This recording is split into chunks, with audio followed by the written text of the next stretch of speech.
Liftoff will start in T-minus 10 seconds. 10, 9, 8, 7, 6, 5, 4, 3, 2, 1. We have ignition. It's time! 17 seconds from Game 7 or from championship number 6. Jordan open. Chicago with the lead. Harper got a piece of it. It comes off. The Chicago Bulls have won their 6th NBA championship. Tying run at second, 2 out. Palmero over the head of Jenks. Uribe charges, throws, out! And the White Sox have won the World Series. To the far side around the 8-yard line to Hester. Under it and to the middle with the 15 to the 20, breaks 3 to the 25 to the 30 to the outside. 40, midfield, 40, 30 to the coast, 20, 15, Hester 5. Oh! Touchdown!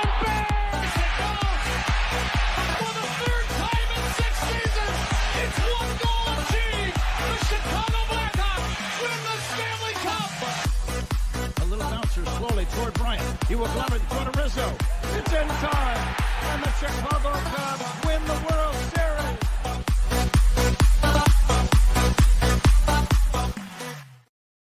What up, what up, what up? Welcome to Shawn and Maya in the morning on this house music. Bears victory still.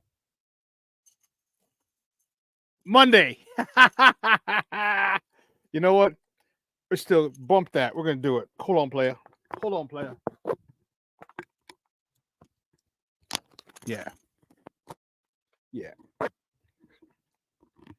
We're still basking in the glow of the undefeated preseason. Yeah. So welcome everybody. House Music Monday. Bears victory Monday. All right. What the hell? My hat's all crooked. It's all right. And I'm your boy, the SuperBack, Shawn Sierra. Thanks for tuning in. If you're watching us on Facebook Live, well, then I guess you found us on Facebook. And if you're not following us on Facebook, go to Facebook, type in Sports Zone Chicago, click the like button, and now you're following Sports Zone Chicago. But wait, there's more. Go to the show's page. Go to Shawn and Maya in the morning. Like that page as well. So not only will you be following Sports Zone Chicago, but you'll be following Shawn and Maya in the morning as well. If you're watching us on our YouTube channel, excellent. And if you're not subscribed to our YouTube channel, for real. All right, go to YouTube, type in Sports Zone Chicago, click the subscribe button. Okay, but also click the notification button. That's the little bell next to it, and that'll let you know anytime a show from Sports Zone Chicago is going live. Get it? Got it? Good. Now, it's $3.99 to subscribe. It doesn't cost you anything. Now, if you're watching us on our mobile app, yay. Please don't tell us you didn't know we had a mobile app. Listen, look at the bottom of the screen. All right, go to wherever you get your apps from. And it doesn't matter whether it's iTunes or Google Play or Amazon or Walmart or Kmart or 7-Eleven or Zayre or Zemsky or Macy's or Montgomery Ward's, Venture, Woolworth, Weebles, Gold Blast. Doesn't matter where you get your apps from. You go there, you type in Sports Zone Chicago, you download it, you take us with you on the go. So not only do you get Shawn and Maya in the morning 3 days a week, not only do you get our other live shows throughout the week, and not only are they archived there like they are on Facebook and YouTube, but I'll tell you what, we give you a slew of articles. Thanks to my man Clarence Council III. Big up to Clarence for keeping you abreast of all articles Chicago sports related. Now, if you're watching this on a Roku channel, I like that kind of party, baby. Listen, if you don't know, you better ask somebody. Sports Zone Chicago, we have our own Roku channel. So do us a favor. Okay? Download Sports Zone Chicago channel to your television, if you have a Roku TV, of course. Put it there next to Netflix, Max, HBO Max, which we're all going to be watching tomorrow, 8 o'clock. Hard Knocks again. All right. Put it next to Hulu, Disney Plus, Paramount Plus, Stars. Next Friday, the final season of Power. Book 2 is beginning. And put it right there next to the big boys. Right, we're right there on the big screen, right? Mickey Ficky now. All right. Now you can also tweet the show. Tweet us at Sports Zone Shy. That's CHI at Sports Zone Shy. Now, if you want to follow me, just me personally online. You want to know what I did? Well, let me tell you what I did. And nice and easy for you folks. Nice and easy. One handle for Facebook, Twitter, Instagram, Snapchat, and TikTok. All one handle at the Shawn Sierra. Want to follow my lovely co-host Maya Kai? You can follow her on Facebook and Twitter at the Sports Chica. If you want to follow her on Instagram, IG, or you do it just for the gram, we'll just follow her at Maya_Kai. That's why does this keep doing that? Whenever I hit the button, it goes off. I don't know why. Listen, we have a great show, but I need you to get interactive. So whatever platform you're watching us on, whether it's Facebook, YouTube, or mobile app, leave a question or comment on that platform. It'll come up here on the thread. We'll put it up on the show, on the screen. We'll incorporate it into the show, and that, my peoples, is what makes this the best morning Chicago sports talk show around, and that's you. So bring them all, baby. Questions, comments, smart-ass remarks, because ain't nobody scared over here. And like The Rock said, baby, so don't sing it. Bring it. Woo, Charlie. Let's check out the chat already. Man, it is jumping. Cornelius Squall's in the house. What up? All the sports donors in the house. I think we're ready to roll. Let's go. Cornelius. Oh, man, Shawn Walls in the Mickey Ficky house. Happy House Music Monday, sports donors, and no burpees today. It was all heavy lifting today. All heavy lifting today, Shawn. No burpees. My man Armando Emeterio. Lara Jr., my man Junior's in the house. That's what I'm talking about. His wife, Patty Lara. Thank you, hon. I appreciate it. Thank you very much. Levette Lee is in the house. Here's Happy House Music Monday, y'all. Levette Lee is in the house. Thank you, Ma, for tuning in. I appreciate it. James Ford is back in the fold. We missed you. Good to see you back again, Papa. I appreciate it. Thank you very much. Plank's up in this mother Hubbard. Hell yeah, Plank's in here. That's what I'm talking about. Yeah. You're actually good call, Plank. Seeing how Junior, hope you're feeling better, buddy. I know you're struggling a little bit. You had some back issues over the weekend. Hope you're feeling better, bro. Oh, damn. Oh, shit. Damn, bro. I'm sorry. I am sorry, man. Well, that starts to show off on a downer. Oh. Damn.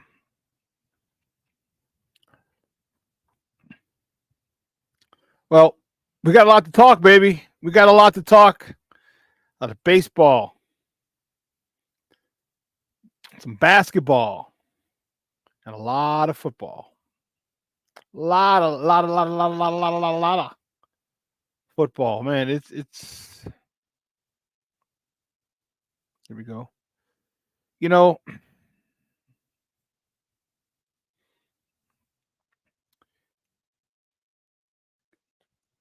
Angel Reese is doing some great things. Doing some really, really good things. I want her game. Here's the one thing that, and I hope people don't take this the wrong way. And if you do, you can go to hell because I really don't care.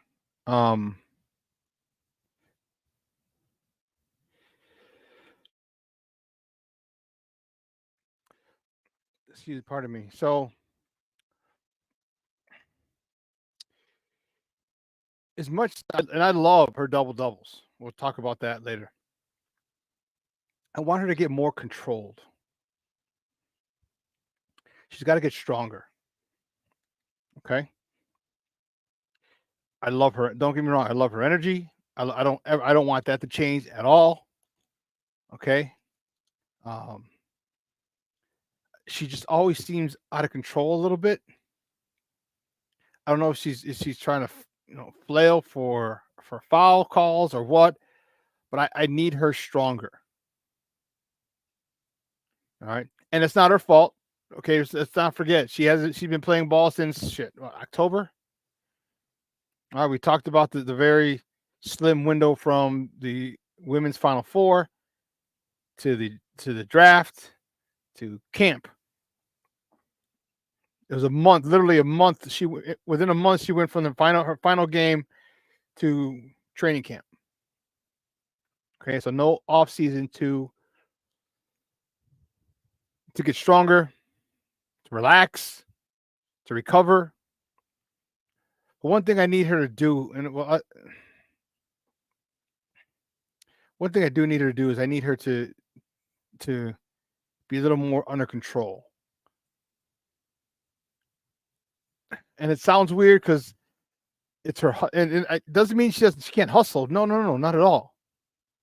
I love the way she hustles. It's the way when she puts them back.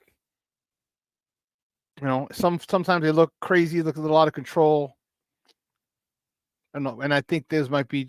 It could be because she's not as strong as she needs to be. I don't know. I'm kind of nitpicking here, but I want her game tight. I want her game tightened up because she's an unbelievable talent, and I want her to succeed to the highest level here in Chicago. She already understands how much the city loves her. She gets it. The city loves the hell out of some Angel Reese. All right. I just want her to take her game up a notch. Like the one person, like when watching the game yesterday with Aja Wilson. Now, Aja Wilson, 2-time MVP. Okay. So, of course, her game's going to be a lot more refined at this stage of her career, or today, I should say. Her game's a lot more refined today than Angel Reese's was. And her game is a lot more refined today than it was when she came in the league. And that's where I want Angel Reese to grow, to get to that point. Aja Wilson is a stud.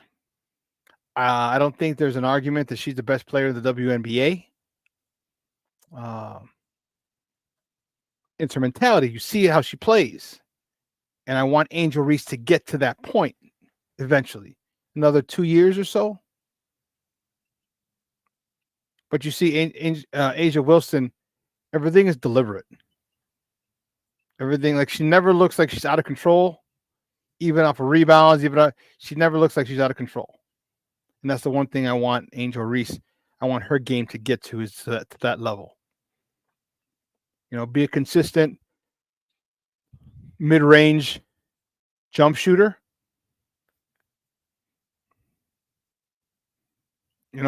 Get to the point. Yeah, she needs more upper body strength. Exactly what it is. And I'm telling you, I would love to work out with these girls. It's, I would love it.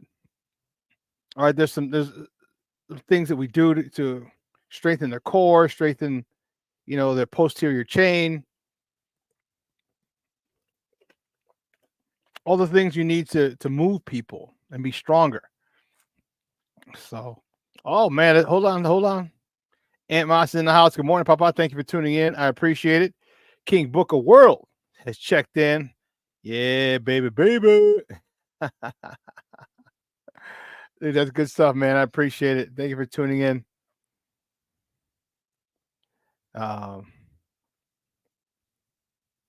Where did it say?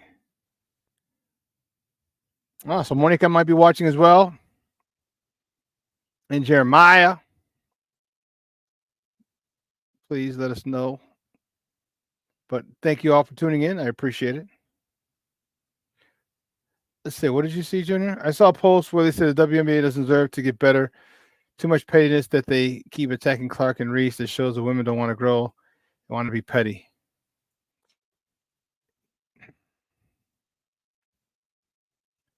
I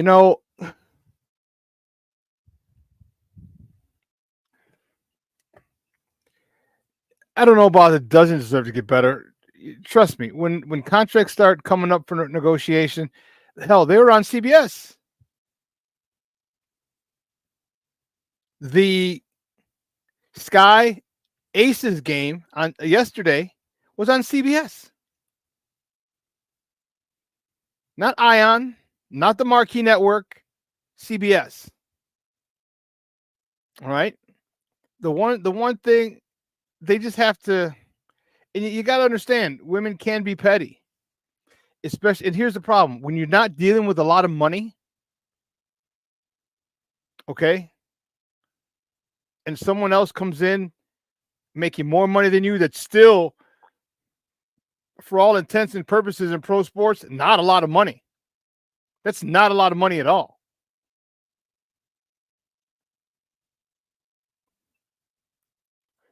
it's, and I hate to correlate it to social standards, because we're dealing with six figures here with girls, and we're dealing with people who are poor, and believe me, anywhere near six figures in society. Okay, but there's a I want mine. It's a very defensive mindset that they have to get out of.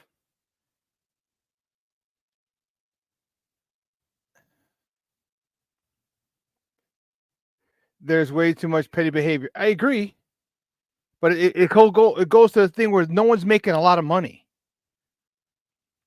Okay, like I said, by sports standards, that is peanuts. So when you get someone so now mind you, most of the women in the WNBA didn't have deals. There's some with shoe deals and stuff like that, but they're not. Think of all the NIL money that Caitlin Clark and Angel Reese came into the WNBA with. That's more than most, or just about all players' salaries. Okay, and yeah, so there's going to be some pettiness when you're not making a lot, like I said, and someone comes in your same niche, making a hell of a lot more money.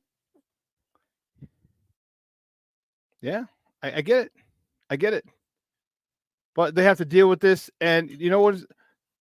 When the next collective bargaining agreement, once they get their first huge TV deal, and all of a sudden all these salaries start going up, there's expansion and more teams, and you're starting to see more and more teams start to play. So you're getting, every player is going to get at least $1 million. Then we'll be, oh wow, then it's a whole nother story. That's funny, Cornelius. They need anti-pettiness training. You're dealing with women, though, bro. Women can be very catty, very petty. So that's asking a lot. Hey, you know what? It's going to be having anti-pettiness training for women in the WNBA is like having financial training for a lot of the guys in the NBA and NFL. They still go broke. It doesn't matter. It doesn't matter what you tell them. Because where part of the issue is the insecurities of women. Like, I can almost guarantee that some people just don't like Angel Reese because she's Chi-Town Barbie. She's got a lot of attention, a lot of followers, a lot more money, and she's pretty. She's a very attractive young lady.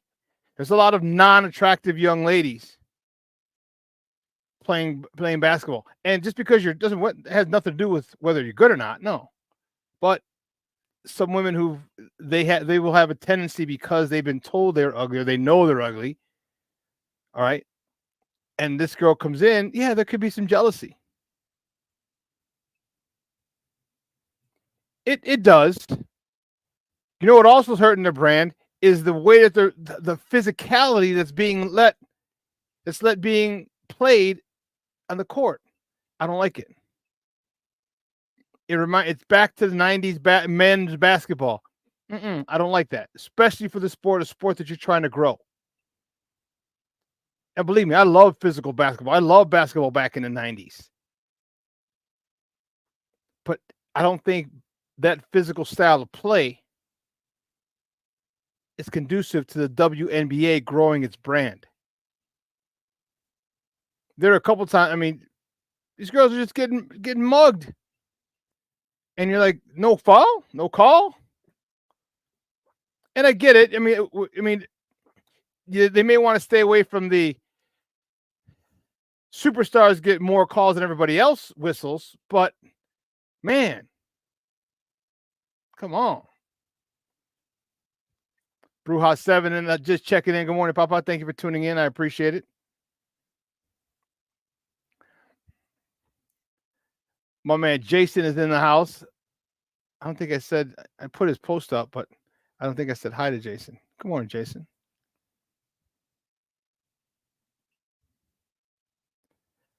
So I think they still have some things to work out. All right, you're going to have to add. Here's what's going to happen.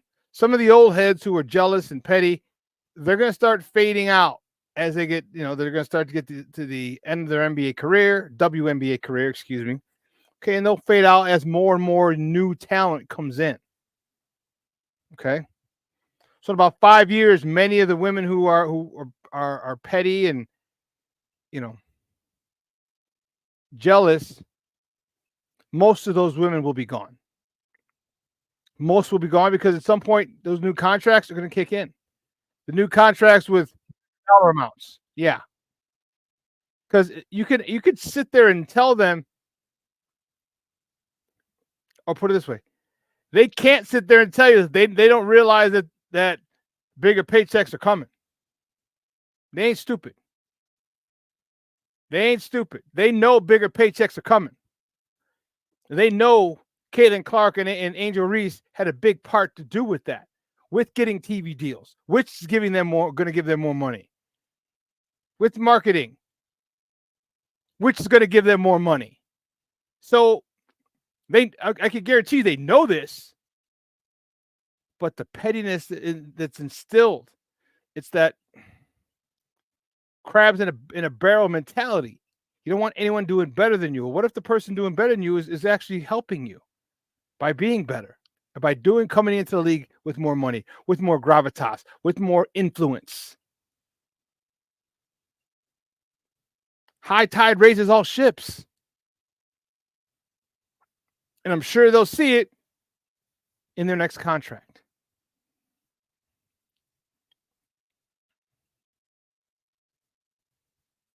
I'm sure. But if you saw that game yesterday, Lord have mercy, that was a phenomenal game.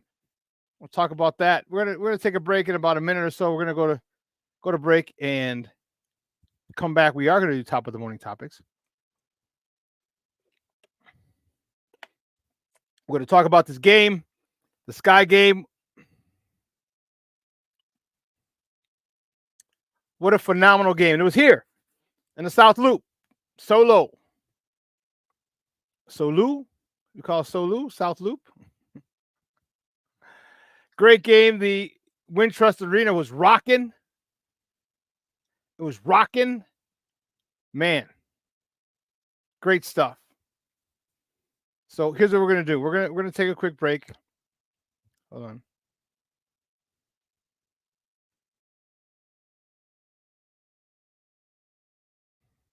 We're going to take a quick break, and on the other side of the break, I promise you, we will get to top of the morning topics. We'll get to the top of the morning, all right? So don't go anywhere, folks.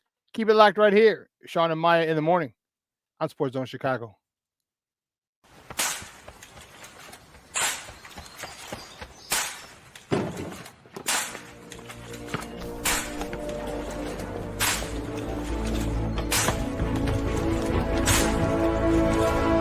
Move it!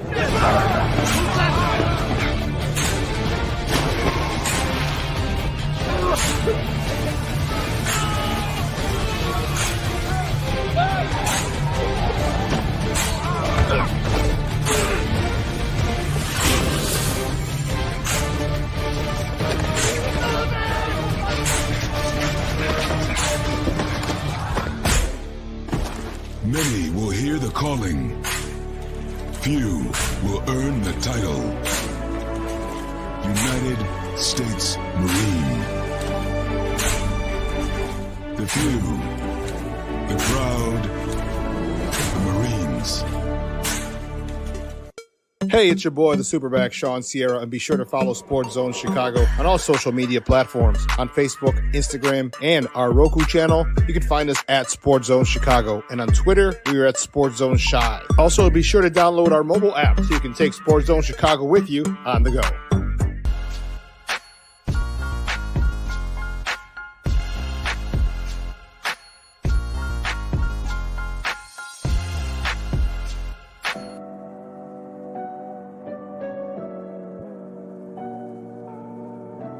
How do you take care of your mind health? For my mental health, I meditate in the mornings. I have my dogs. They're the best. I just find ways that help me just relax. Finding things that make me happy, like being close to my family. I meditate a lot and read books. I have hobbies outside of the game. I'm able to switch off. I'm able to turn my brain off from the game of basketball. Your mind health matters. Your mind health matters. We are looking for a few heroes, mentors, trailblazers, innovators. A passion to change lives. Spark curiosity, open hearts, and awaken minds. Help students answer the question, who am I? This could be your calling, but this is no job. It's the journey of a lifetime. Be a hero. Be a teacher. Mental health and learning disorders don't discriminate. 17 million children and adolescents in the United States live with disorders like anxiety, depression, ADHD, and dyslexia. Less than half get the help they need to thrive. Help the Child Mind Institute change these children's lives. Visit childmind.org.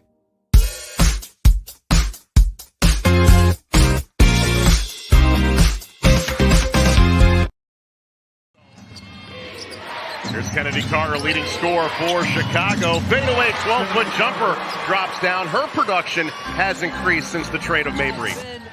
Keeping them in the game right now, shooting the three awfully well. There's Banham for three. She's got a pair of threes off the bench for Chicago. Makes it difficult in the defense if she's going to hit down that elbow jump shot. Carter, great dribble drive along the baseline. Coming up for Chicago on this possession. Allen sees a lane. Great right-hand finish. Welcome back to Shawn and Maya in the morning on Sports Zone Chicago. Those clips courtesy of Ion. That was Saturday's game against the Connecticut Sun. Yeah, that wasn't yesterday's game against the Aces. Yeah, it wasn't yesterday. Yesterday's game against the Aces was, whew. Yeah. Let's see. Who knows? Everybody's fired up. Thank you, Levette. I sneezed earlier. That's funny. Well, guys, you know how we do. The first segment of every show is called Top of the Morning. It won't come just when you want it.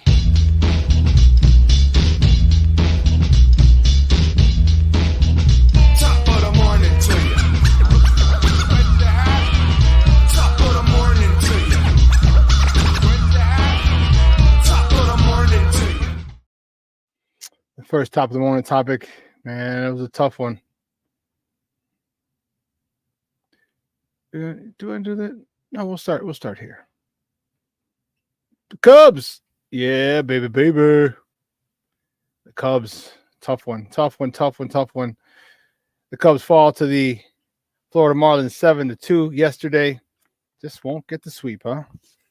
Javier Assad was on the bump. He got the loss. He's 6-4. He went 7 innings, 6 hits, 3 earned runs, 1 walk, 3 punch outs. It's a quality start. 6 innings, 3 runs.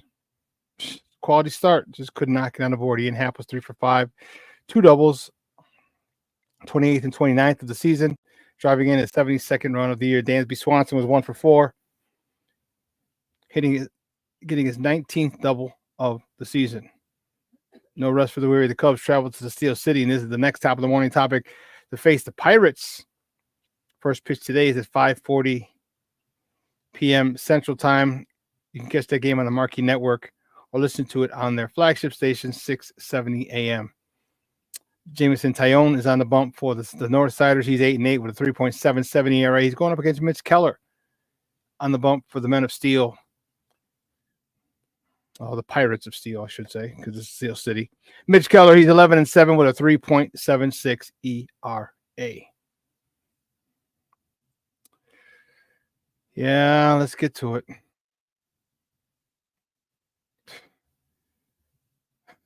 White Sox. The White Sox yesterday lose to the Tigers 9-4. Jonathan Cannon got the loss. He's 2-8. He went 4 innings, 8 hits, 5 earned runs, 4 free passes, and 4 punch-outs. Andrew Vaughn was 2 for 3 with a double, his 28th, a homer, his 15th, and drove in 2 RBIs, his 56th and 57th of the season. Andrew Benintendi was 1 for 3 with a double, his 16th. Also notching a ribby, his 43rd of the year. And Jokes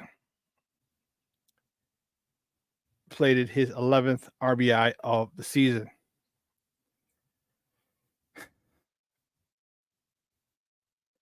The next top of the morning topic is the White Sox. The White Sox reached 100 losses yesterday with that loss. You know,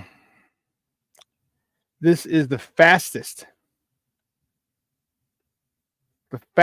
that any team has ever reached 100 losses.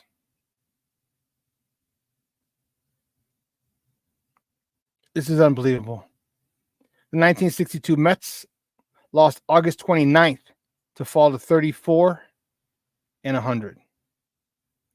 The 2003 Tigers lost August 30th to fall to 34 and 100. And that's when they got their loss. So we're talking August 29th and August 30th. The White Sox, they said, no, let's not do that. Let's be the best at being crappy. The White Sox lost on August 25th, their 100th loss of the season. And they fell to 31 and 100. The fastest. Embarrassing? No, it's beyond embarrassing. Beyond embarrassing. You know, I feel bad for Grady Sizemore. I mean, you get, I know he's the interim, but man,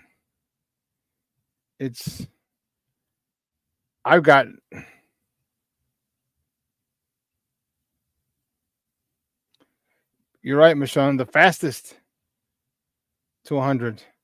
The vet, no, stop blaspheming on here, young lady. Stop.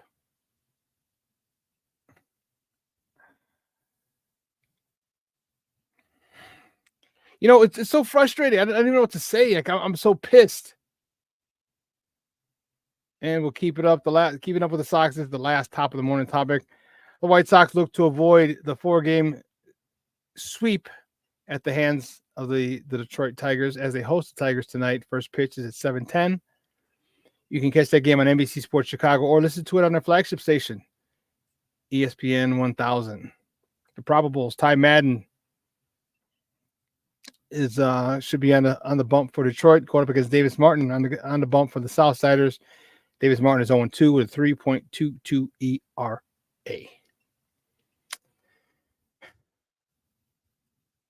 Wow. Like, I don't even know what to say. Can I say anything? Are they worth saying anything? You know, it's like, so let me see. Yeah, that's crazy. So the next top of the morning topic, this one, I know this is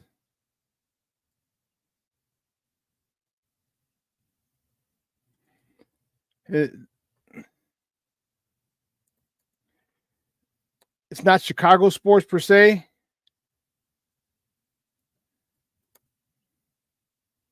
But this is great baseball. Shohei Ohtani.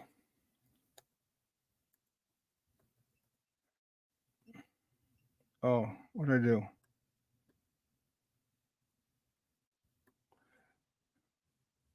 Here we go. This dude is unbelievable. Shohei Ohtani. Over the weekend, He hit his 40th homer and stole his 40th base in the same game.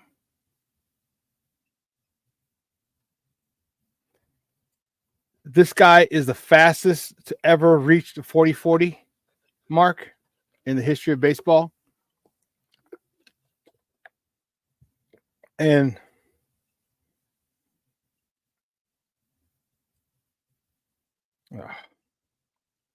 he's the fastest to hit the 40-40. And I thought I got it. I did get it. I just may have. So he's the fastest to get 40-40. And guess what?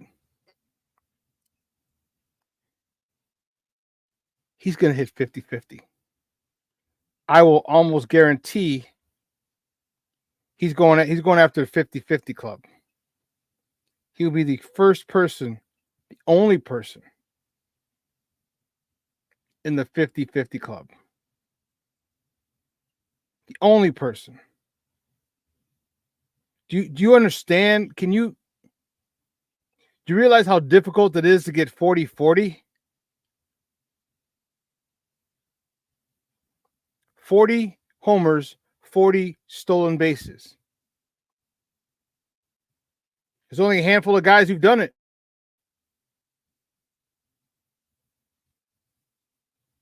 Only a handful of guys who've done it. I'm trying to pull up the list. And I don't know what I did with it. I know I had it.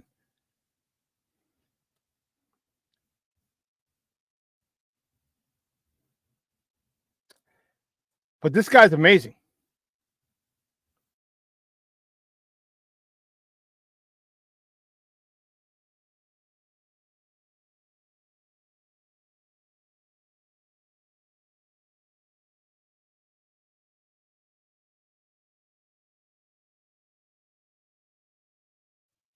Sorry. Yeah, this guy's amazing at what he does. Like, and mind you, he's doing this all with a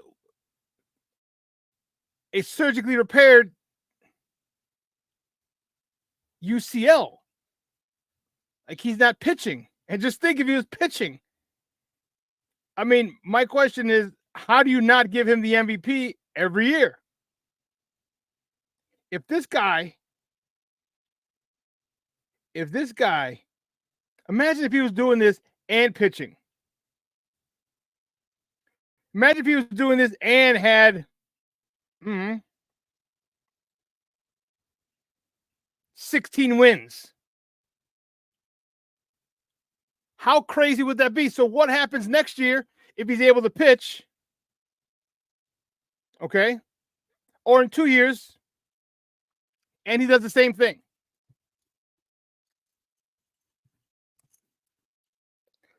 What do you do then? Does he win MVP for what? 3-4 years in a row?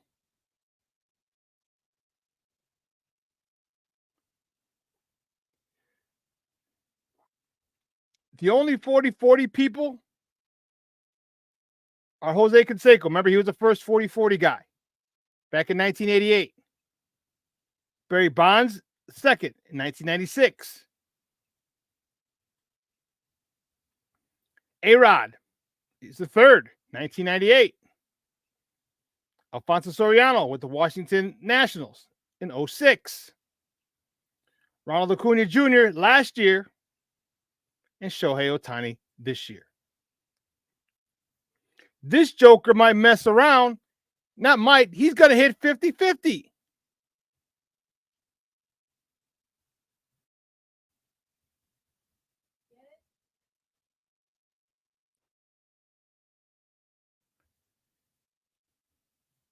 Nope.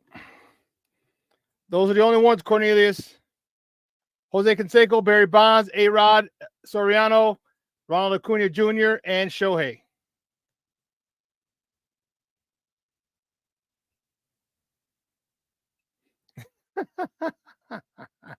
That's all right, bro. That's cool.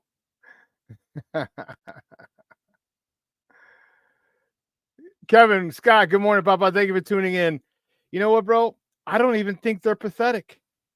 I think calling them pathetic would be an insult to pathetic teams. I don't even think they're that good. Pathetic teams are a lot better than our White Sox. Jason says, I'm embracing the horror. Let's go for it all. Let's go for the record. I hear you. If you're going to go out in a blaze of glory, that's a blaze of glory, damn it. That's a blaze of glory. Yeah, Aunt Moss, there you go. You feel it. If you're ever going to be bad, instead of record and be the worst. We talked about forever, that's for sure. We don't need you laughing at that, Levette. No, thank you. We don't need you doing that. Ouch is right, Plank. Ouch is right. Ouch is right. It's, man. It shows how close you've been following baseball recently, Cornelius. That's what you said. You know what, dude? It's understandable.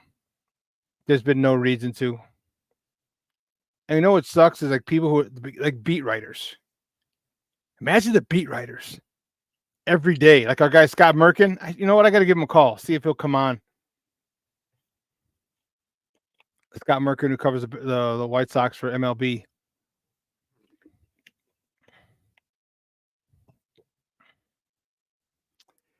How would you like to cover that team? And travel with them?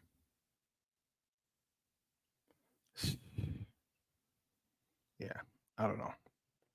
I think that would be far too much. And the final top of the morning topic, we talked about it last week. I don't care. I don't care. I love it. What happened? No, don't tell me Steve-O. Steve-O. Oh, goodness gracious, great balls of fire. The Bears. As you can see, the Bears, they finished up their preseason undefeated. I'll tell you what, I like it. I will tell you this, though. It doesn't mean a God bless a thing. Doesn't mean a thing. That's okay. There we go. We'll do that. We'll add both. See if Steve will put those up.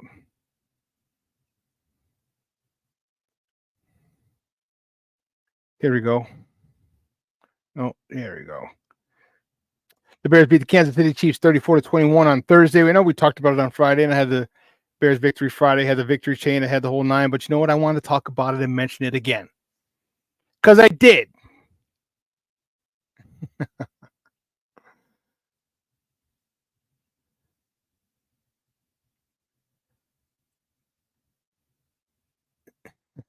Be like, dude, announcing dude in Major League announcing the baseball games. Yeah, that's funny. Bob Uecker, just a bit outside.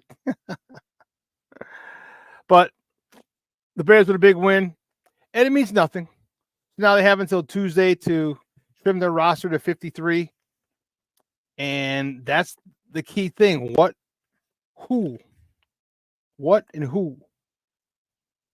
You know, let's talk a little bit about the roster and who you think makes it, who you think doesn't. We'll talk about that at the top of the hour. And there's a lot of battles. A lot of battles. You know, I think that at the line battle is huge, especially now. And then here's what the Bears did. The Bears made a trade. They made a trade. First, here, let me get this banner off the screen so everyone watching can see it. They traded for Darrell Taylor. He's a linebacker out of Seattle. Actually, an edge out of Seattle.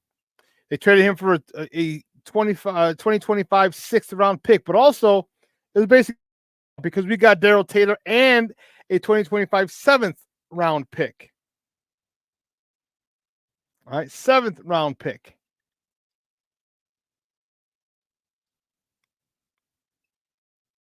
So we got a player and a draft pick for a draft pick. Now, Coach Eberflus said he likes his motor. You know, they're not bringing in guys that don't play hard. So this guy's okay. Put him opposite Montez Sweat. Guy's averaged 21, not average. The guy is averaged. Let me just put it this way. The guy has 21 sacks over 3 years. He's averaged 7 sacks a season, 21 and a half actually sacks a season. He's averaged 7 sacks a season. You get a 7 sacks this year. Wow. I'll like that kind of party. Cornelius Squall said he really liked Darrell Taylor coming out of college. Okay. Okay.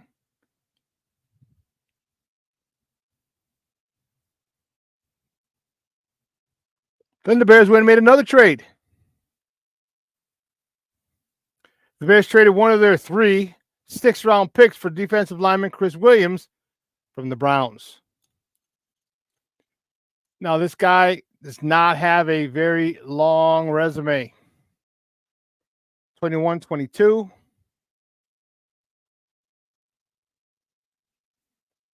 Yeah. Yeah, Chris Williams does not have a long resume. Apparently, he was with. No, he's only 26 years old. No sacks, 8 games in 21, 5 games in 22, 6 tackles. So this is guys brought in for depth and competition,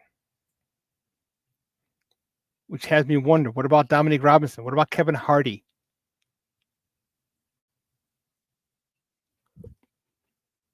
It's going to be some very, very difficult decisions to be made for Ryan Poles. Extremely difficult decisions. Extremely. But I like it. You know, I like it. I think just bringing another person in that you traded for ups the ante a little bit. The competition was there. Don't get me wrong. But the fact is, once you bring in a guy in, you trade for a guy. If you're one of the people here, you're like, damn. Especially if you're on the bubble or if you're not on the bubble and this trade pushes you to the bubble. But what it does is it forces you to play your best. It brings out the best. So hope you're able to shine on tape in those 4 preseason games, and hope you go crazy at practice. Because every day that goes by, Ryan Poles' words sing truer and truer. Where he said, it's going to be difficult to make this ball club. It's going to be difficult to make this team.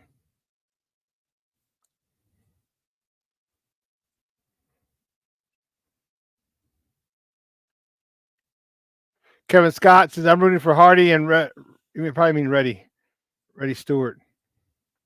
Yeah, we'll talk about those at the top of the hour as we go through the kind of go to the roster a little bit, talk a little bit about the rooms, the positions, who we think stays, who we think might be odd man out.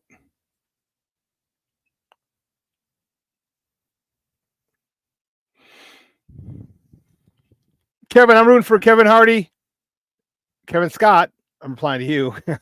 I'm rooting for Kevin Hardy and Reddy Stewart as well. I'm concerned about Stewart because, man, you have so many good corners. I mean, or you already got Jalen Johnson and Tyreek Stevenson. Then you also have Thomas Smith, the youngster from Minnesota who just had the pick 6. All right, you got,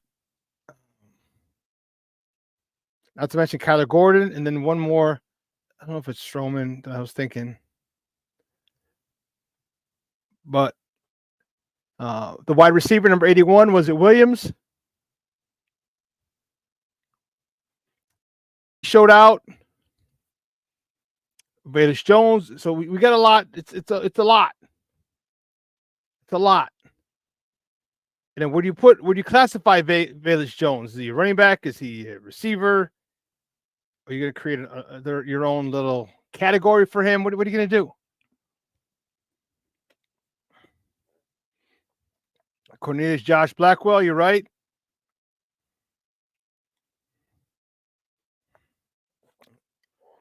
This is fun. Tough for them, but fun. Because here's the thing that you think about. If I put this guy in the practice squad, will he get scooped up by someone else? Because if you can, and I think many of you know this, but I'll reiterate it again. You can go any time of the year, you can go to anyone else's practice squad in the NFL and sign one of those players. The only caveat is you can't sign them and put them on the practice squad. When you bring them up, you sign them, they have to be the active day 53-man roster. So does someone think that Kevin Hardy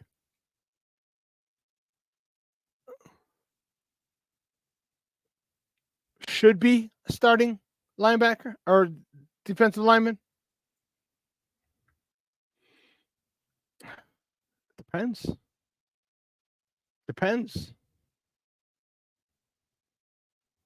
I think he should. I think he's earned a spot. He's been all over the last 3 games, all over the screen.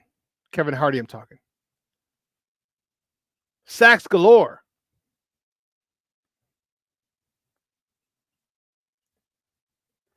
I like Kevin Hardy big time. Big time. I'm not to say, I like him. Cornelius says, this is the most complete Bears team that I have seen. That includes the 85 Bears. I don't know. I mean, I'll disagree with you. It's the most complete team since the 85 Bears. I mean, but we don't know what kind of quarterback play we're going to get this year. Because quarterback play was good in the 85 season. Jim McMahon.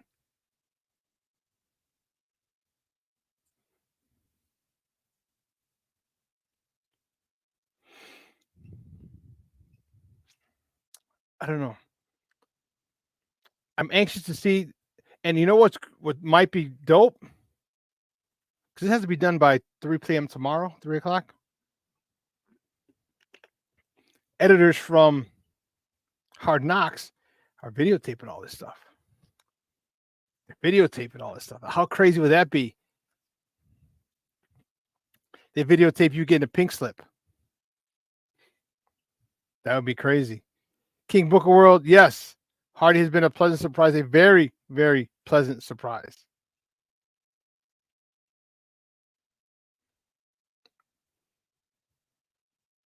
Well, listen, let's take a quick break. On the other side of the break, we'll have more. Actually, we'll talk Bears. We'll talk a little Sky, and we'll talk Bears. All right? So don't go anywhere, folks. Keep it locked right here. Shawn and Maya in the morning on Sports Zone Chicago. Hey, it's your boy, the SuperBack, Shawn Sierra, and be sure to follow Sports Zone Chicago on all social media platforms, on Facebook, Instagram, and our Roku channel. You can find us at Sports Zone Chicago, and on Twitter, we are at Sports Zone Shy. Also, be sure to download our mobile app so you can take Sports Zone Chicago with you on the go. Time out. How are you feeling right now? Happy? Excited? Angry? Overwhelmed? One of the best things you can do for your mind health is to name what you're feeling. It can sharpen your awareness and help you talk about your feelings with someone you trust. Here are 3 questions to ask yourself. Where are your thoughts right now? In the past, the present, the future? Do you notice any sensations in your body? Is your heart beating fast? Is there a flutter in your stomach? Or are you fully relaxed? What do you need right now? Time with others? Time to yourself? Remember, there's power in this awareness. So find ways to identify what you're feeling today.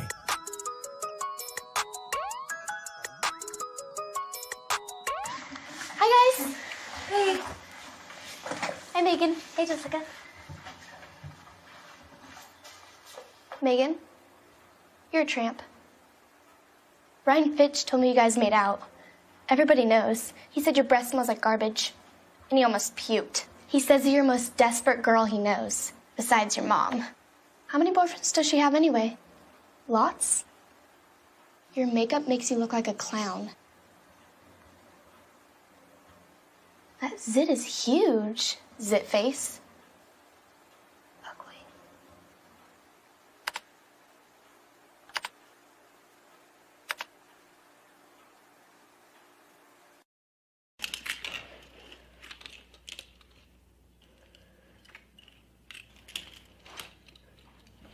Hey, bud, what you doing? I'm playing with cars. Cars? Can you show me what a car does? Whoa, whoa, whoa, whoa, whoa. Hold on a second. First of all, this is a school zone. So you need to put down your cell phone, stop texting, and let's get to driving. Now you're coming up to a stop sign, right? You need to slow down and stop before you hit that Y line. I want you to look left, right, left. You don't want to get hit by a car going on your left, and to your right to make sure you don't get sideswiped by a guy coming from your right. You're coming, and you see a crosswalk. You better slow your horses down, because the #1 rule of driving is always yield to pedestrians. Now stop, pull over, and you are done driving. Gosh, what do they teach you kids in school nowadays?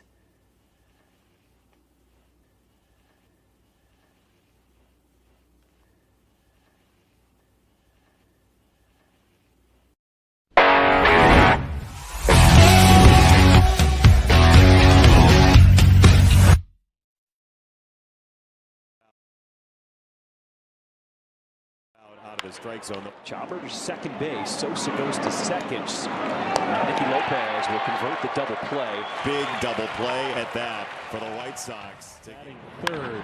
This one well hit to right center. Going back, chasing is the right fielder Carpenter. And it's going to hop over the wall into the stands for a ground rule double, as Nicky Lopez will score. Andrew Benintendi gets the scoring started. Sox lead at 1-0.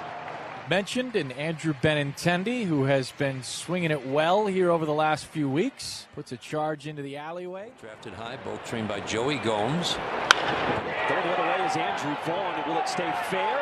Yes! Benintendi will score back-to-back doubles for the Sox. And it's now a 2-0 lead here in the first. Yeah, and that's about all she wrote. And that's all she wrote. Welcome back to Shawn and Maya in the morning on Sports Zone Chicago. Those clips courtesy of NBC Sports Chicago. Yeah. Yeah. Not very good. Not very good.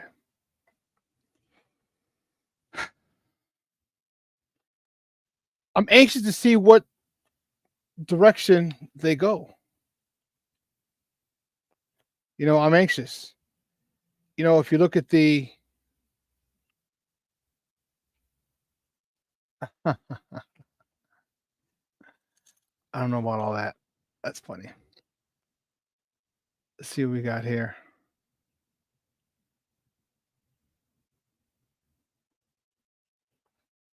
Yeah, if you go position by position, definitely a better team. You're right. They just got to prove it. Now you got to go out and ball.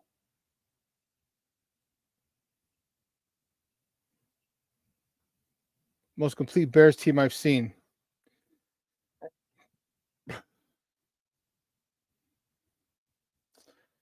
Yeah, I mean, you got to remember the team. What 2010 team that went to 2012 team that went to the NFC Championship game with Cutler and Urlacher and Tommy Hare. I mean, those and Spice Adams, and that was a pretty good team too. Offense, defense. You know,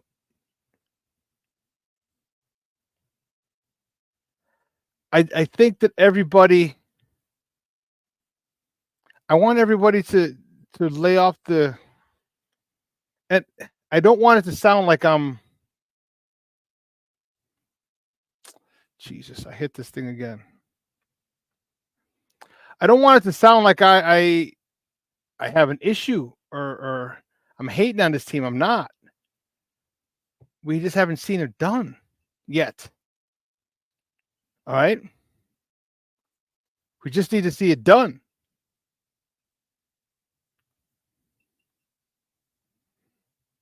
You know, You see, Russell Webster says, if Robinson makes it and Hardy gets the axe, you know that was all polls.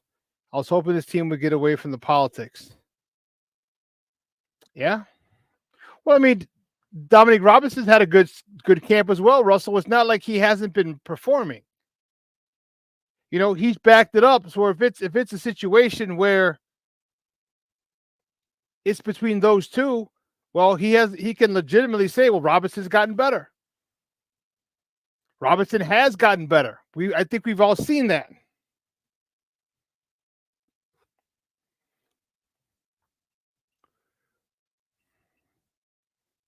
Yeah, I am optimistically cautious.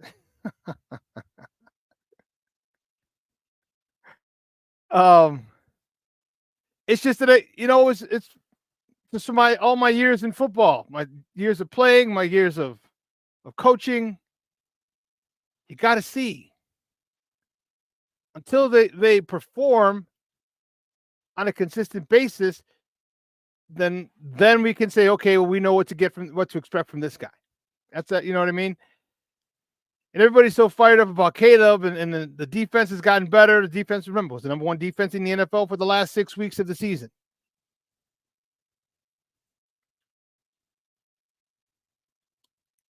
But we still got to see it.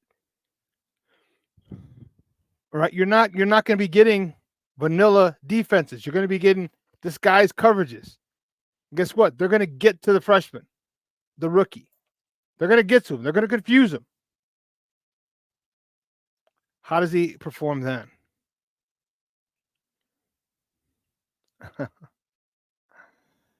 I admit, I'm drinking Cornelius says, I admit, I'm drinking the Kool-Aid big time, but the talent is there. The talent is there. The talent was there last year. Well, after the sweat trade. It's coaching. Kevin Scott says Robinson does have potential, but Hardy has that motor and that dog in him. Kevin, I don't think truer words are spoken. And I don't know if Dominique can have that dog in him because he's still learning the position. Although at this particular point, man, you got it or you don't. One of the two. Like, you can't just say, okay, now I understand it. Now I can be a dog. Like, you could be a dog and still get blown up because you're learning the position. But there's a way. Like, I'm not seeing that dog in Dominique on a consistent basis. There's some plays where you see he gets it. There's some plays where like, oh snap, okay. And I personally, Eric Washington, the D-line and the D-line coach / D coordinator. And there's other plays I'm like, Dom, where are you? So my question is,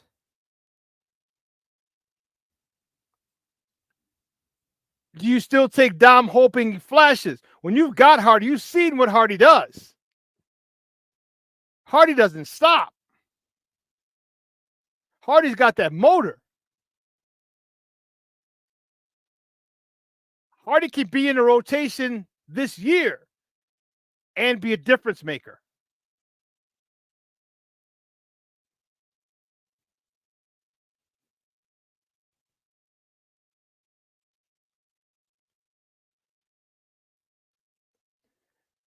If they do keep Dominique Robinson, like I said, there's footage to back it up. He's played better.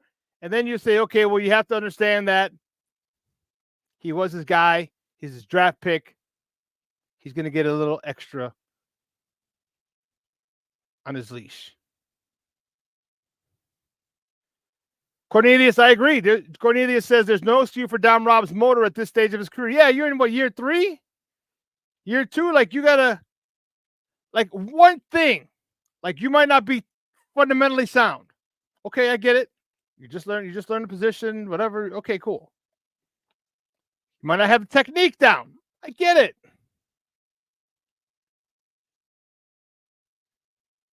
It's nothing to do with your motor. Has nothing to do with your motor.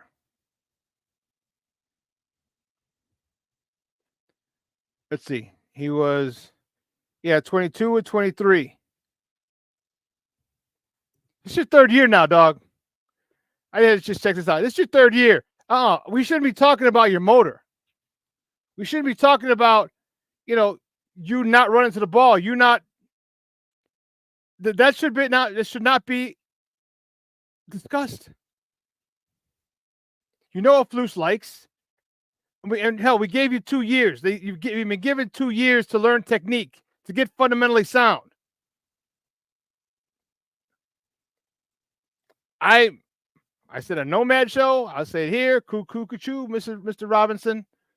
I'm keeping Hardy. I know you changed your body composition. I know you slimmed down. I know you bulked up. I should say, so you lost your baby fat and you bulked up. You got lean.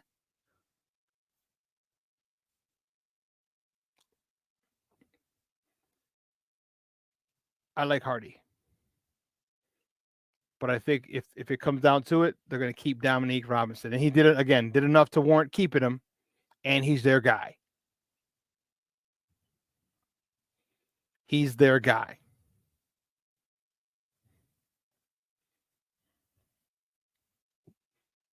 So now Darrell Taylor's coming in. That's a nice little rotation with Montez Sweat.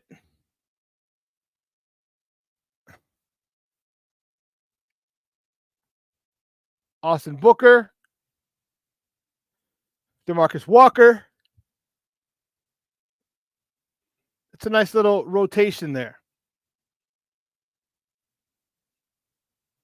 And I don't know if you trade it.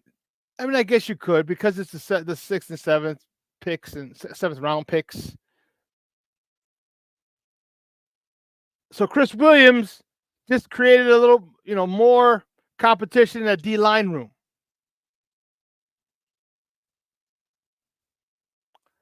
Not only do you have Gervon Dexter, but Zach Pickens, who's got an ankle injury.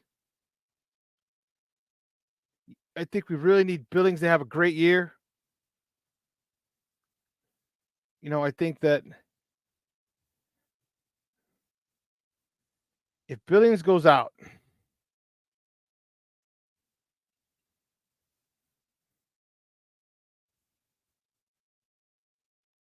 there we go. If Billings goes out, I think we're hurt big time. DeMarcus Walker.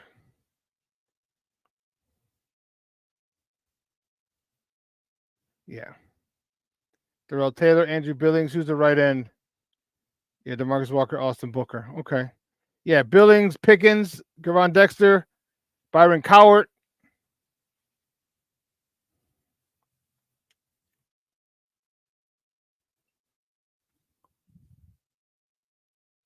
Cornelius says Booker, Hardy, Taylor, and Williams all make Dom Rob look like he's standing still. Yeah, I don't know. I wouldn't go that far, but you could definitely see the fact that they're trained D linemen. Okay, and he's switched over quarterback, wide receiver.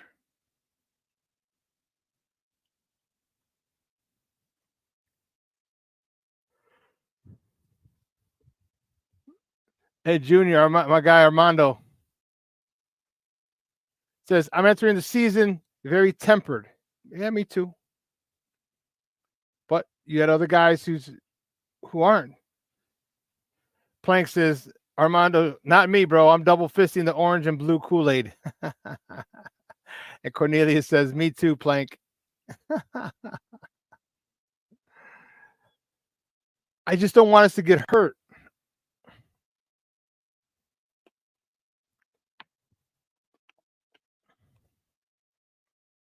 Kevin Scott says, Billings is this team's version of Mongo, of Steve McMichael.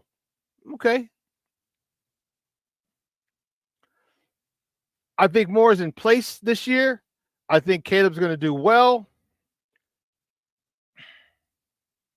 It's just that I'm praying because anything can happen. This is the NFL. Anything can happen. All right. We've seen, when we're arguing about this Caleb Williams and the previous quarterback, and you're going off of preseason stats and things like that, Well, everything's vanilla. You got to remember that. They're not showing you their best disguises. You think the Texans wanted to show their best disguise when they're playing them in week 1? You think anyone wants to show their best disguises when they know everybody has access to the film? So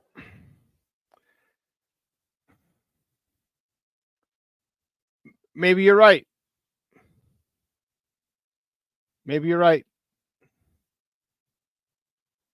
King Booker World, when you said I am optimistically cautious.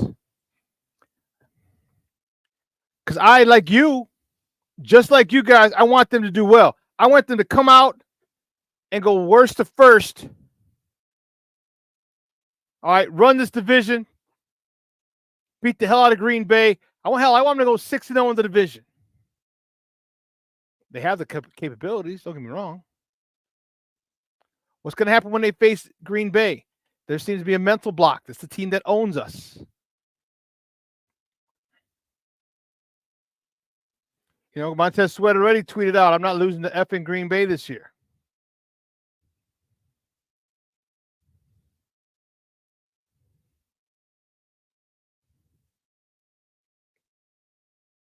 What about the linebacker position? You mean you got the starters, TJ Edwards, Tremaine Edmonds. You got the jackhammer, Jack Sanborn.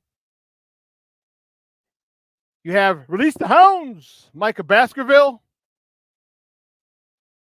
You got Owen. Let me try to pronounce his name.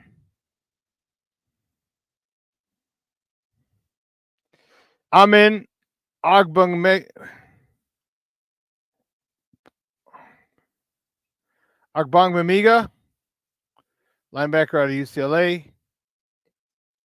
Even Jalen Jones. One of the guys that I'm concerned about is Noah Sewell. He was hurt a lot last year.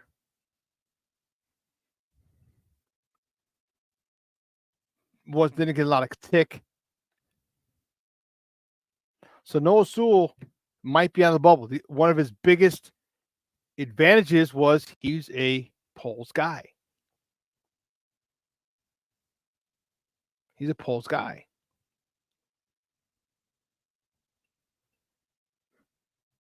Again, his leash is going to be a little bit longer than everybody else's. Little bit.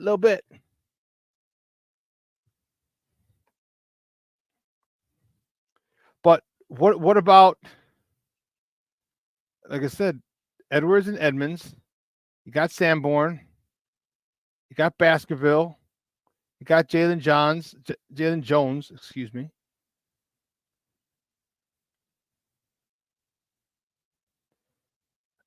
I don't know. And I like Noah Sewell. I do. I really want him to make this team. I want him to have the opportunity to be a menace like he was at Oregon. Where he played all over the field. He played on the edge. He played in the middle.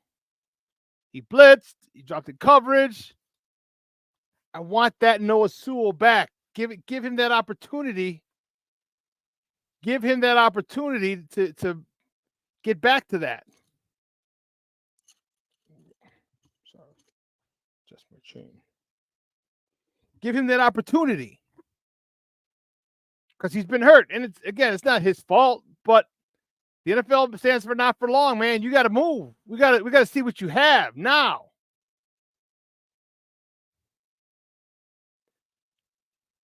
Armando or Junior says the Bears were supposed to do well last season, and Getsy pulled an Aggie. Yeah. I also think that we didn't have enough receivers to throw the ball to yet last year.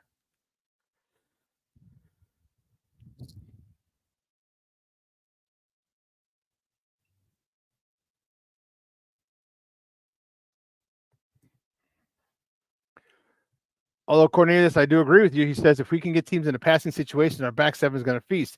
Yeah.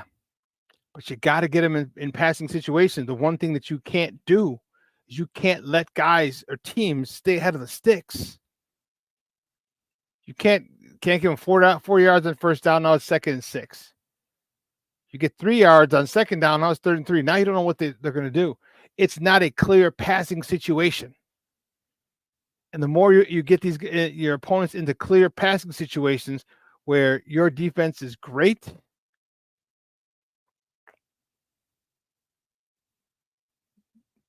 now you're cooking with gas. Kevin says, love our linebackers. They have to stay healthy. I agree with you about Sewell. I love his talent. Man, so do I. And he's got a motor. He's got the right mentality. He wants to go and run through people. That's what I like. But he's got to stay healthy. Baskerville already has a pick 6. Another linebacker has a pick 6. Come on, man.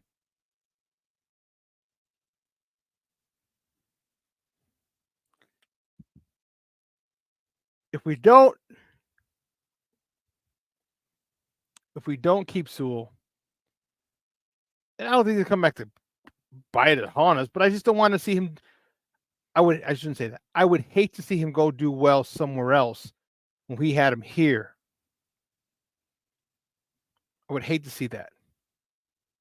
I mean, I'd be happy for him as a Bears fan. I would be. It would piss me off. Why? Because it'd be something like us and Lauri Markkanen. The way that we handle the Lauri Markkanen situation, he comes in, yeah, he's gone. All of a sudden becomes an all-star in Utah and gets a max deal. That dude is a stud. We had him here.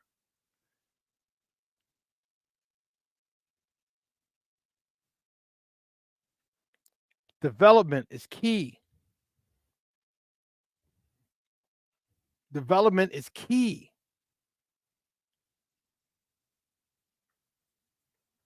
How long are they going to wait for him to develop?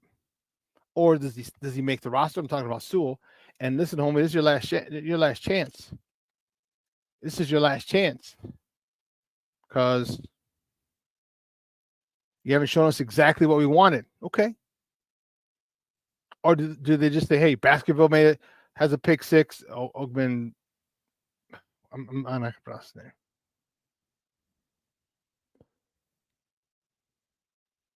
Cornelius. He says, we're going to turn the quarterbacks in our division into jug machines for our DBs. I hope so. From your lips to God's ears, Cornelius. You know, the running back room, well, let's say on the defense. DB room is one that's really, really crazy as well. We talked about that earlier. All right, you got Jaquan Brisker, Kevin Byard, Jalen Johnson, and Kyler Gordon. But the backups, cornerbacks, Terrell Smith, Josh Blackwell, Greg Stroman, and Reddy Stewart. Stroman and Stewart are third on the depth chart. Kevin Scott agrees with me. He said, I agree, Shawn. Now is the time that he has to shine.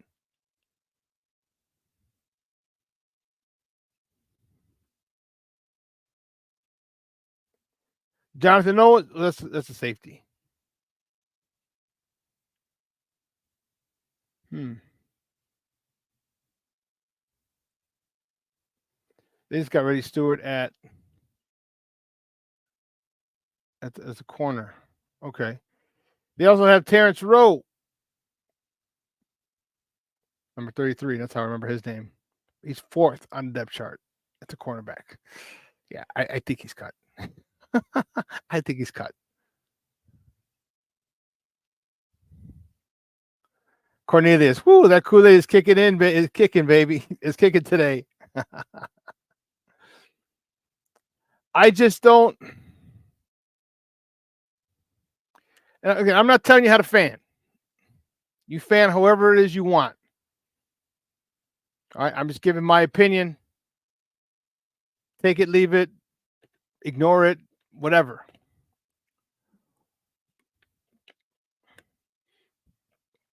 But that DB room, and I'd love to get, man, You know, Reddy Stewart, Nomad talked about him on his show a month before the draft, a month or two before the draft. I said, watch this guy. He's a ball hawk. And what happened? He's a ball hawk here. That's what it is. So do you cut him and try and hide him on a practice squad? Because you know someone like him is going to get going to be gobbled up in a heartbeat. Gobbled up. Gobble, gobble, gobble. But Greg Stroman, does he do anything for you?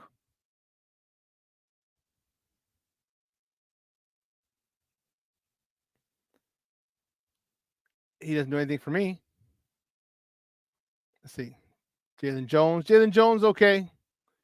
Jonathan Owens, safety. Elijah Hicks, safety. Okay, we're good at the safety spot. Yeah. Jonathan Owens, Elijah Hicks. These are after Brisker and Byard. Third team, Quindell Johnson. Greg Stroman Jr. And what round is this? 1, 2, 3, 4. Yeah. This DB room is tough, man. And that's good. That's a great thing. That's a great thing.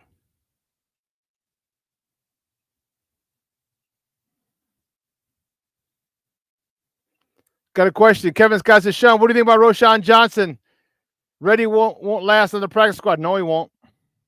Nope. He'll be gone.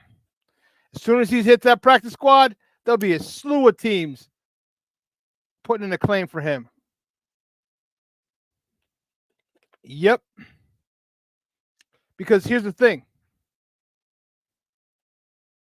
Most teams don't have 3 good cornerbacks. They don't. And I think Reddy Scott can be a good cornerback. He's going to have his struggles, just like Tyreek Stevenson did, just like Kyler Gordon did, just like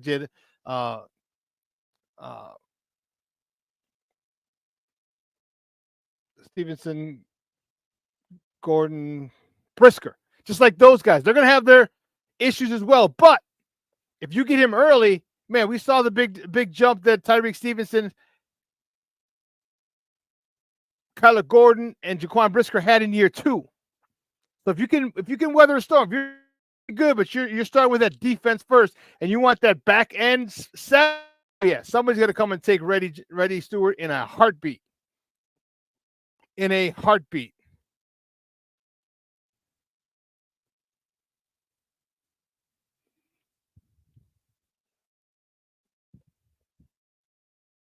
Do you keep him and place him and bury him on special teams? Can he return? I want to say he can, but and if not, oh well, good. Hey, wish him the best. We have no ill will toward him at all. It's not like he was a jag bag or anything.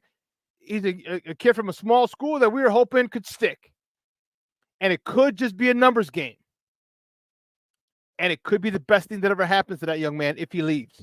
Because he's going to go to a spot. Someone's going to scoop him up where they need. He might be able to play right away. Get a lot of the on-the-job training done right out the gate. Yeah. The running back room. You know what? Here's what we're going to do. We're going to take a quick break. All right? Take a quick one. All right, then we'll come back. Talk about the running back room. Don't go anywhere, folks. Keep it locked right here. Shawn and Maya in the morning on Sports Zone Chicago.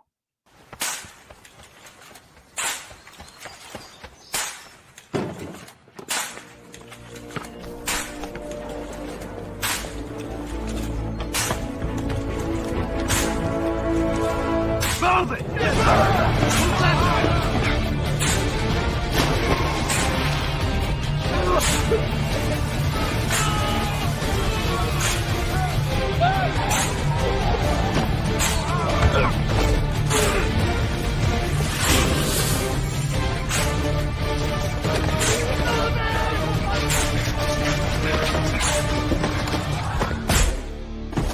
Many will hear the calling. Few will earn the title. United States Marine. The few, the proud, the Marines. Hey, it's your boy, the SuperBack, Shawn, and be sure to follow Sports Zone Chicago on all social media platforms. On Facebook, Instagram, and our Roku channel, you can find us at Sports Zone Chicago. And on Twitter, we are at Sports Zone Shy. Also, be sure to download our mobile app so you can take Sports Zone Chicago with you on the go.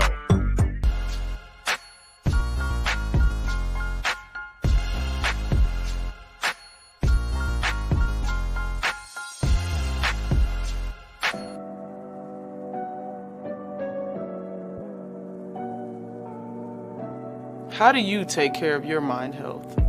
For my mental health, I meditate in the mornings. I have my dogs.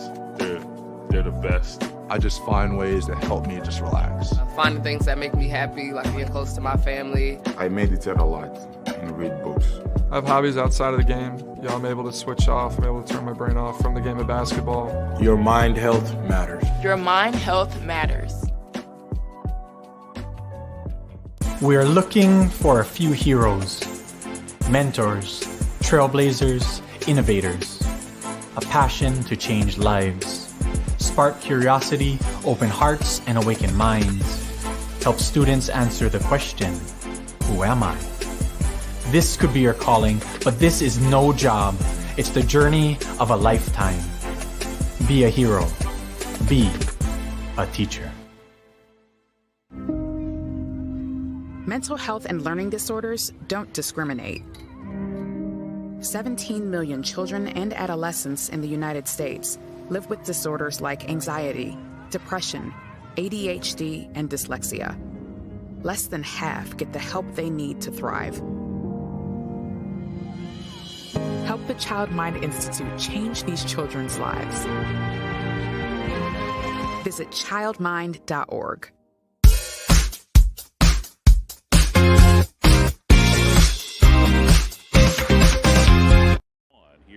In the Cubs half of the third, down 1-0. And PCA lines one to right, and it's past the outstretched glove of Sanchez. PCA on the move, racing towards third. Are they going to send him? Here he comes! PCA to the plate, and wow! Inside the park home run, Pete Crow Armstrong. Oh, brother, can he absolutely fly? Inside the park home run, one of the most exciting things you can ever see in a ball game. Him coming around second base, I thought he was absolutely flying. Willie Harris saw it. He didn't hesitate. And good luck. You're not going to see many inside park home runs like that right there, where that ball pretty much stayed close to the outfielder, but they say you can't outrun the baseball. PCA just did. Welcome back to Shawn and Maya in the morning on Sports Zone Chicago. Those clips courtesy of the Marquee Network. That was Saturday, I want to say. PCA was flying, boy. And when he, you know what? When he saw the ball hit off, when he saw the right fielder miss it, and it caromed, and it got away from him, because that's all happening right in front of him. He's running the first base. He could see everything happening in right field. As soon as he realized it, he kicked it in, and he did not slow down. I think right around his turn on first base, he just like, I'm gone. I'm going home. And what's really funny, not funny, what's really helpful is you got a guy like, Willie Harris will send you. Sometimes a little too eager, former White Sox. Had one of the biggest catches in White Sox history in Mark Burley's perfect game. But he'll send you. He's not afraid to wave him in. Who is your guy, Cub fans? Wendell Kim. Wave him in, Wendell. Wave him in, Wendell. Let's get back to, we were talking about Bears. Kevin Scott asked Shawn, what do you think about Roschon Johnson? Reddy won't last on the practice squad. Yeah, Reddy's gone. If we put him on the practice squad, he won't be there a day. Roschon Johnson, to me, when you start hyping up which what they did with him last year. You start hyping up how great a person he is, and you don't really talk about how great of a football player he is, there's cause for concern. And he is a great young man, and that's awesome. But we also need great football players too. I'm not a big fan of his. I'm watching him. He's like a bowling ball.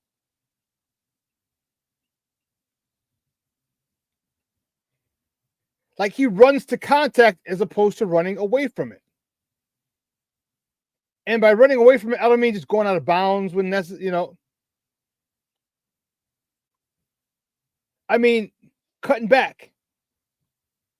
All right, in week 3 against technically it was week 2 of the preseason, but against the Bengals, I believe. He had a screen or a run to the left. It was toward the bottom of the screen. And instead of cutting back, he ran through the guy. And I'm like, cut back and get more yards. So he's got to have, and I talked about it on a subsequent show. I talked about it. I'm like, someone's got to talk with him. Like, hey, dude, you just can't run through. This ain't college. These dudes are bigger, stronger, faster than you've ever imagined. Imagine the best linebacker you ever played with and the speed that he had, and imagine that for all 11 guys.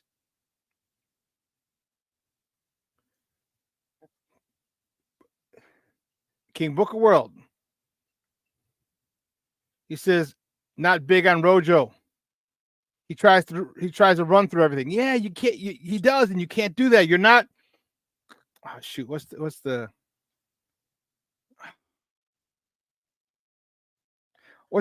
X-Men who ran Juggernaut? You're not Juggernaut, bro. You're not Juggernaut. And everybody, trust me, everybody who's had that style in the past doesn't last long. No, they don't. Oh man. Jay Grizz checking in. Good morning, Papa. ¿Cómo estás, eh? Hey, Grizz up in this mother Hubbard. Hell yeah. Anyone who's ever had that type of bowling ball, I'll run through you style, it's not lasted. Marion Barber, remember him? That was his thing. We can go all the way back to Earl Campbell if you want. Look at him and the health issues he has. Like you can't just run through people anymore. It's just not. And that's back when, D linemen were 160, 170 pounds. Linebackers were 230 pounds, 220 pounds. And he was 240, 250 running through them. And he still had a lot of issues. These guys are bigger, stronger, and faster. It's not a style that's conducive to this type of NFL. Oh, that's funny. He had Barry Foster, another one.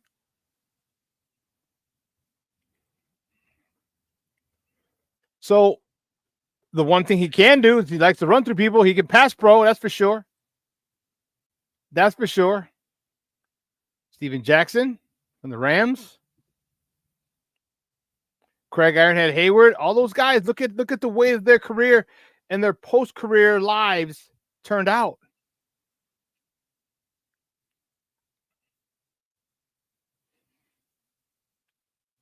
Yeah, Roshan Johnson, and that could open the door. That could open the door for Velus Jones.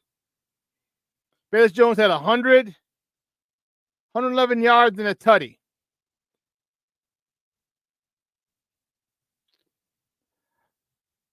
Roshan Johnson was dealing with a concussion. So is he going to play? What do they want to do? He's their guy. Velus Jones isn't their guy, but Velus Jones is available. And Velus Jones shows he can run the hell out of an outside zone. Cut back, cut all the way back. And then race it to the end zone. So it could be, hey, Roshan's hurt. Velus Jones in. I'm okay with that.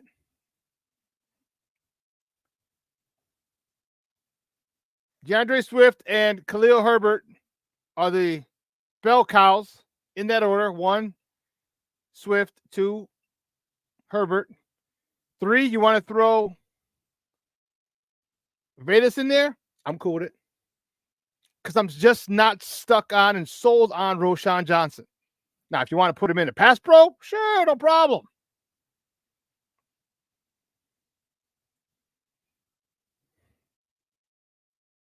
Cornelius Squall said it'll open the door for Vedas. Yeah, it will. It will. But this running back room is deep. And then Ian Booker goes out. That hurt. Ian Booker goes out with a torn ACL, so he's out for the year. And it stinks. So my question, and luckily it happened early. So by next training camp, he'll be ready. Because the guys are getting done with that in 8 months. Thank you, Adrian Peterson, for shortening the curve on the rehab and return to the field.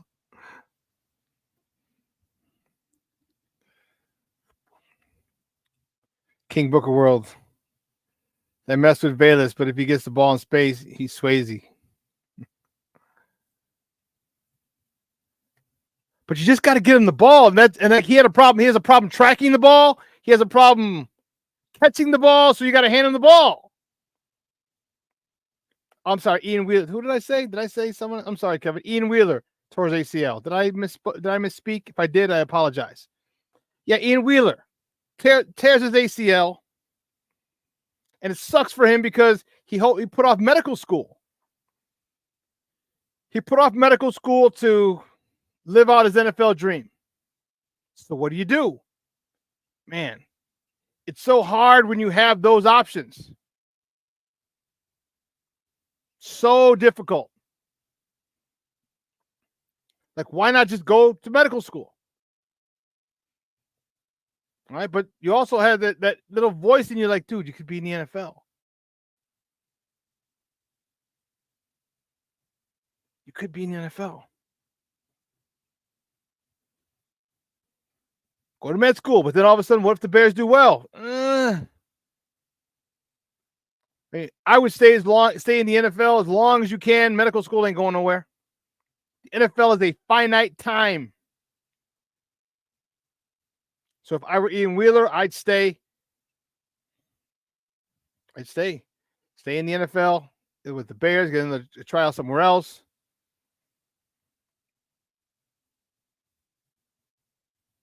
Because once you leave, all right, you're good. You're gone for good. Plank said Herb Howard was never big on Rojo. I guess now I know why. Yeah, he just hasn't shown. He hasn't shown flashes. I was hoping he'd be good. I was saying, let's see it. Let's see how he plays. And just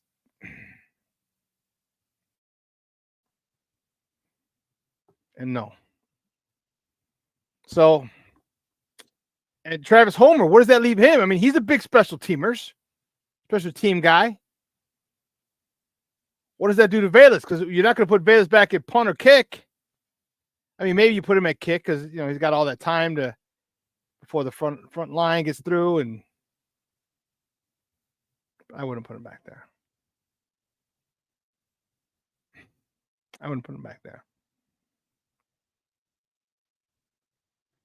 So what about this wide receiver room? I mean, we said the running back room is going to be deep.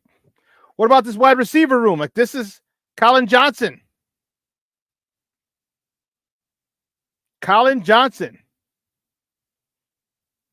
Where are you at? Here you go. Peter LeBlanc. Nah, John Jackson the third. No, Colin Johnson was brought here. Or John Jackson was brought here because he was Caleb's best friend.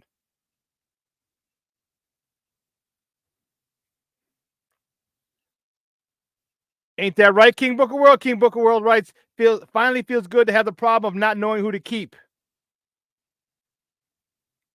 And this is Pole's biggest problem.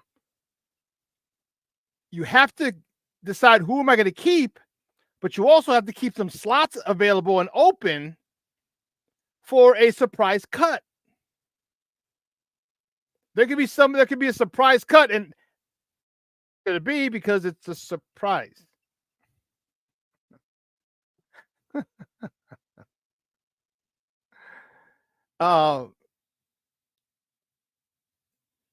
It's it's a surprise cut. Like, who on another team is going to have a cap casualty? What if we see another defensive end that gets cut and is more productive than what's his name? Derek Taylor. Darrell Taylor. I said Derek.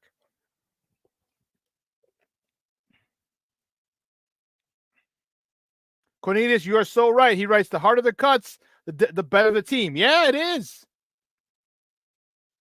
But this is the problem. Like you said, King Booker World, finally feels good to have the problem of not knowing who to keep. Yeah. That means you got guys who are talented. And you got guys who the drop off between them and the person in front of them, the person you cut and the person who stays, isn't that great. Isn't that great? The differential, the talent, the potential, isn't that great? Ryan Poles told us a couple months ago, it's going to be a hard team to make. Okay. What about the quarterback position? You think they use 3?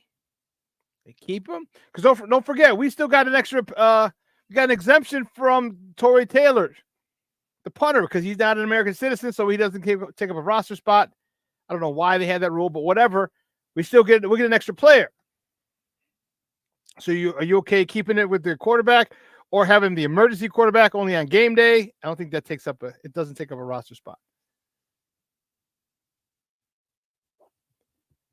But what have you seen in Tyson Bagent? Has he done enough for you to be number 2? What about Brett Ripien? Brett Ripien, he look good? Is he good enough to be number 2? He's a journeyman. What about Austin Reed? What about a youngster? Austin Reed could be this year's Tyson Bagent if given time. These are all decisions that have to be made and have to be made quickly. Quickly. So Kevin Scott says, I trust in polls. I do too. King Booker World is funny. King Booker World writes, just think, a few years ago we were trying to talk ourselves into Pringle as being wide receiver 1. Byron Pringle. Yeah. Hats off to the architect, Ryan Poles. And this is a great thing that we're having. He's going to have issues on who to cut. And I'm good with that. I'm really good with that. But I also trust he's going to pick the right guys. That I do. The right guys to stay, the right guys to go.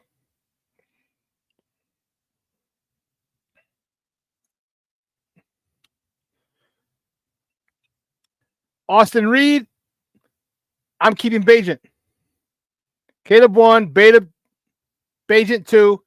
And if you want to keep Ripien 3, the emergency quarterback, I don't know how much they get paid. Does he want to be the 3rd quarterback? Austin Reed, you're out. You go. It's not too bad. You go. I think Austin Reed might be the odd man out in the quarterback room.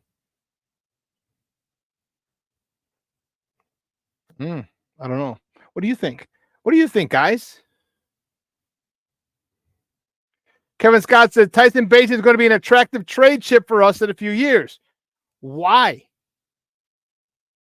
Why wouldn't you keep him?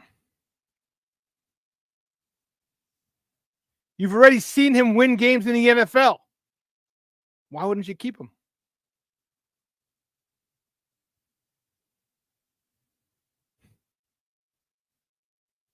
I'm keeping Tyson Bagent. He's calm, cool, collected. You watch his feet. He's got no happy feet whatsoever.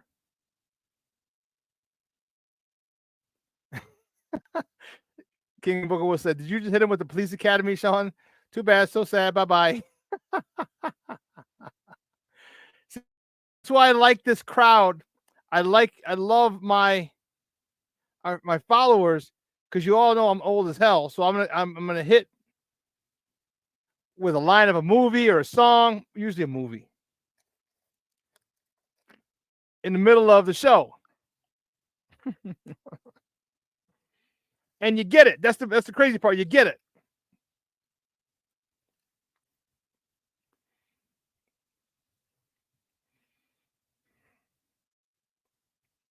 We didn't check. We didn't go finish the wide receiver group. Let's do that.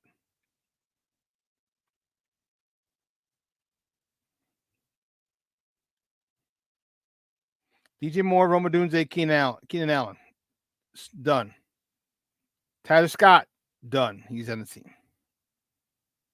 Got Dante Pettis, DeAndre Carter, Colin Johnson, Peter LeBlanc, and John Jackson.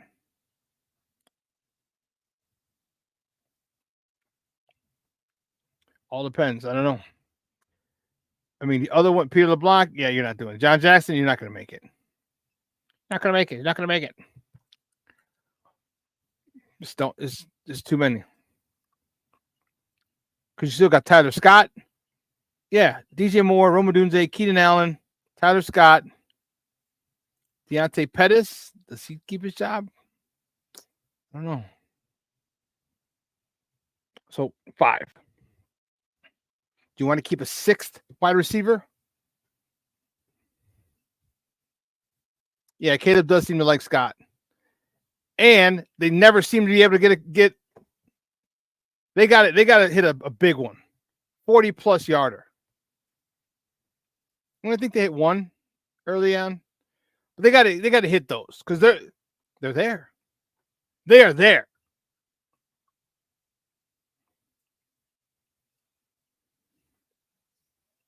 And to see him fly down the sideline and see Caleb getting the ball, see Scott strutting into the end zone because he's past everybody, so he can walk if he wants, so he struts. That'd be dope. That'd be dope. That takes the top off of defense. That makes them respect your deep game, which opens up everything else underneath. Everything. Everything. The roster's pretty good. Roster's pretty good. King Booker Worldwide. Scott will draw so many PIs, pass interference calls, this year. I think so. I think that's so. I think so. That's why So my thought is still in play. Valus and Scott, I have them both slots, have them do rub routes right in the middle of the field. Whoever's open, throwing the ball.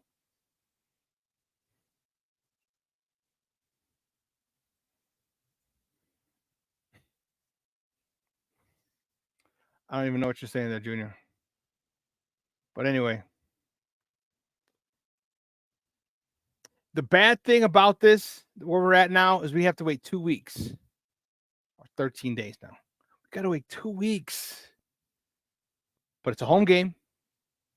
It's a home game. Season opener. The place is going to be rocking. You know, everyone's excited about Caleb as a quarterback. Shane Waldron, the OC. Eric Washington, the DC. Yeah, there's a lot to be fired up about. A lot. So, it's going to be fun. It's going to be fun. If nothing else, is going to be fun. That, my peoples, I can promise you. That I can promise you. What tricks does Ryan Pohl have up his sleeve now? Who is he eyeing? You know, because you know he's got to have one guy who said, okay, if he looks like he could be a cap casualty, I got to be on the lookout for him. Who do you think that guy could be?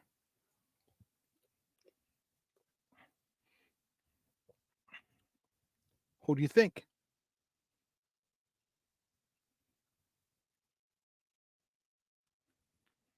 Bueller?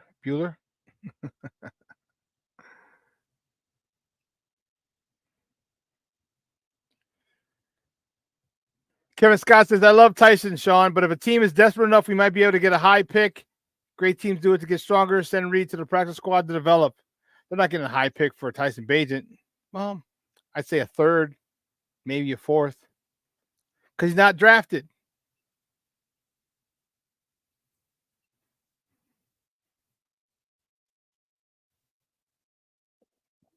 Excuse me. I don't think they have a high pick, not probation. I think third would be the highest. Although I think it's fourth or fifth. Third, yeah, that's about good for him.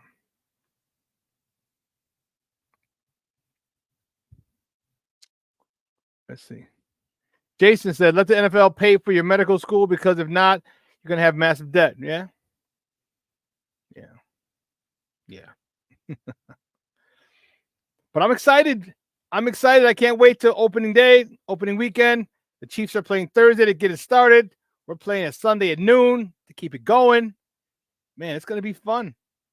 This season is going to be fun, and I look forward to a lot of Bears victory Mondays. All right? Wherever I'm at, whether I'm here, I'm on the road, I'm looking forward to it.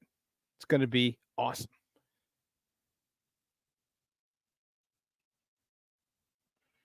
Well, guys, 2 hours is coming and gone. I had a great time. I want to thank everyone here at Sports Zone Chicago. Elliot Baez, our executive producer, Clarence, our social media guy, Clarence Council III, and my co-host in absentia, Maya. Guys, I'm your boy, the SuperBack, Shawn Sierra. It's Monday, baby. Turn on beast mode. Activate beast mode. Get stuff done today. I have a few calls to make and things after I pick up the warden from CrossFit, and I'm thinking about going to the pool in Orland. I got a couple people passes. You got to use. I don't have to use them, but I have them, so you don't have to be part of the township to go there if you roll with me. So I'm going to go to the pool today. All the kids are in school. Well, the suburban kids were in school before, but just in case some of the city kids and their parents want to bring them out here, all the kids are in school today. So it should be pretty empty all week. So that's my plan. Guys, make sure you tell everyone, all your loved ones, you love them. Man, make sure you don't forget that, all right? Make sure you let your, any beefs that you have with your peoples, all right, clear that up if it's important. If it's some legit shit, I get. But if it's petty, well, he didn't apologize, or if he's the ego, he's a this. Come on, stop. All right, clear those up, because let me tell you, the finality of death is extremely painful. All right, and I wouldn't wish that on anybody. All right, so let your loved ones know you love them. Spend time to go see them, hang out with them. Okay, spend time. And trust me, the fact that you have friends, that makes you one of the richest people on the face of the earth. All right, guys, you have a phenomenal day. I'm your boy, the SuperBack, Shawn Sierra. I'm going to replay this at 6 tonight.